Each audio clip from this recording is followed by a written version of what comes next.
Maritza Lopez has been working since she can remember. She lived in a small one-bedroom with 9 relatives. Often, she would help her mom clean houses. I would see specifically her boss's daughters or like sons, like certificate or like degrees and everything. And I wanted something different for myself and for my family. And I was like, I don't see myself anywhere if I continue doing the same cycle. So I wanted to break the cycle. She started college but spent most of her time working to pay for a tiny rental room. The rising rates became more than she could afford. For Lopez, a student shelter helped her survive. Reverend Eric Schaefer, senior pastor at the Mount Olive Lutheran Church, joined forces with UCLA graduates and opened the student shelter in 2016.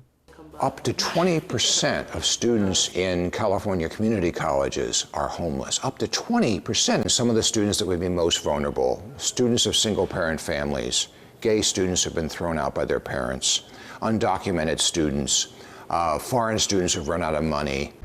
Before coming to the shelter, some students lived in cars, libraries, or in camping tents on sidewalks.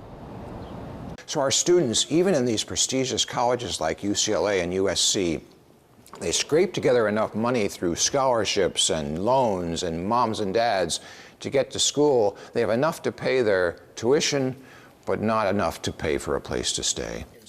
The shelter can accommodate 10 students from the age of 18 to 24. They can stay there from 7 p.m. to 7 a.m.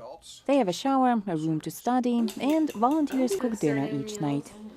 We make dinner for everyone, and then we'll have dinner on one of those tables over there, and we'll all sit down. And this is very meaningful to be able to contribute and make an impact by running something as powerful as the shelter. The students can stay through the academic year, and the shelter helps them with their first payment on an apartment or shared house. The shelter predicts a return beyond measure. You know, the student in our shelter might save your life as a doctor someday.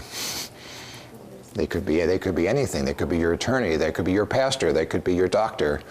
They could be your friend, and you're helping them get a start. With the shelter's help, Lopez was able to rent an apartment of her own. She says a lot of students who find themselves in a difficult situation feel ashamed, but she doesn't. The first in her family to get a college degree, Lopez says she's simply grateful for a chance she would not have gotten otherwise.